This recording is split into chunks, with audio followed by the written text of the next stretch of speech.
All right, so moving on to a film that has a lot of similarities with Den of Thieves when you really look at it. When I was watching it back to back, Paddington 2 actually has a lot of similarities with How does that have anything to do with it? Paddington 2, actually, when you actually watch the movie, because think about it, Paddington 2 in the film, it deals with Paddington the bear, who gets framed for a crime, a robbery, actually, and he gets put in prison. And so that's robberies. That's got a lot of comparison. Paddington's doing hard time with criminals. So and then so you can kind of say he's a convict. So are the family? Is the family from the first movie in this one? Yeah, they are. They are in this movie. Where I didn't see the first one myself. I did actually. I saw the first one. Oh, you did? Okay, so because this one really makes me want to go back and watch the first one. The first one was a solid movie, so I'm curious to see your opinion on this one. This one, it currently has 100% on Rotten Tomatoes right now. What?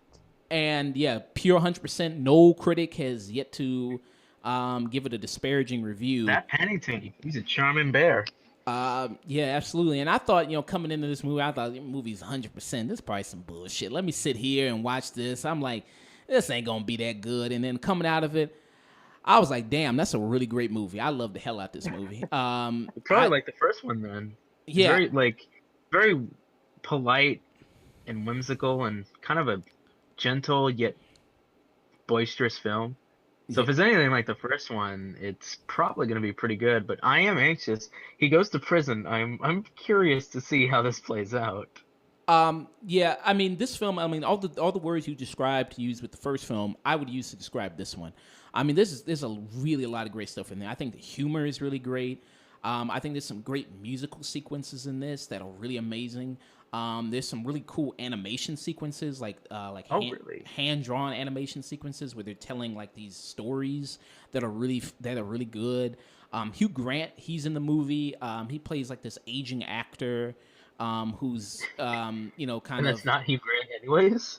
Yeah, I mean, well, yeah, I guess you could say it is kind of Hugh Grant playing Hugh Grant. Imitating life, I guess. Yeah, I mean, he's playing this guy who's forced to do dog food commercials to pay his bills. And he's completely playing it up, and he's completely kind of like this guy that's knows what characters he's playing and living up to that, because he does also a really terrific job in the film as well. And a lot of just the heart, I mean, it's just heartwarming. I mean, I was really kind of emotional coming out of it. I mean, because Paddington is just this lovable bear, and he just makes everybody around him better just with him being in their lives. And like I said, the whole family, they're returning. The boy and girl, I don't know how much they did in the first movie. This one, because it is called Paddington, so he spent a lot of time with him, especially when he goes to prison, and he meets Brendan Gleeson's character. But with the family, I also really love them. I think Sally Hawkins, she's really great. She's lovable in the movie as well. And it's not annoying at all. Like some of these family movies, like when you watch them like on the Disney Channel or Lifetime, they become so corny and so cheesy. But this one never does that to me. I think it's really just, so fun to watch. And it's that perfect family humor that's just so enjoyable.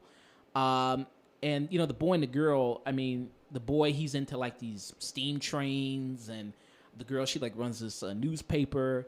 You don't get to spend a whole lot of time with them. But they have. You kind of get that in the first movie, at least with the family. Oh, really?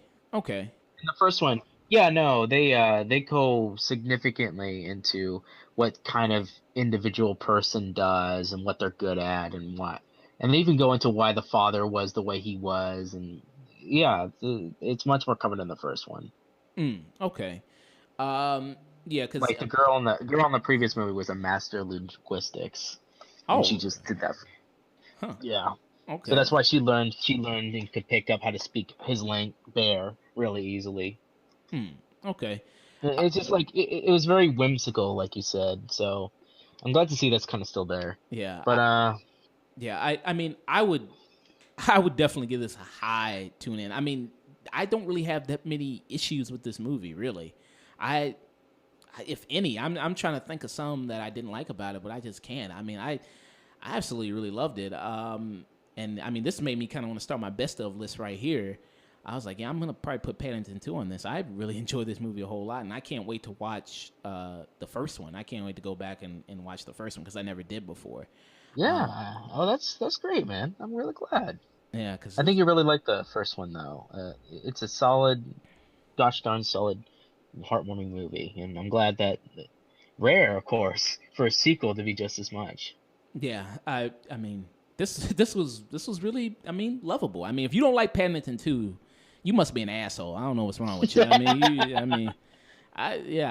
know, man, because yeah, I really enjoyed it. So yeah, high tune in for me. Hello, thanks for checking out our content. If you liked it, let us know, and if you didn't, let us know that as well. If you want to see more content, we post every Saturday on SoundCloud and YouTube at The Afternoon Tune. You can also find us through various social medias, Twitter, Facebook, Snapchat, Instagram, all one word at The Afternoon Tune. And if you don't deal with any of that social media stuff, you can also find us through our email at theafternoontune@gmail.com.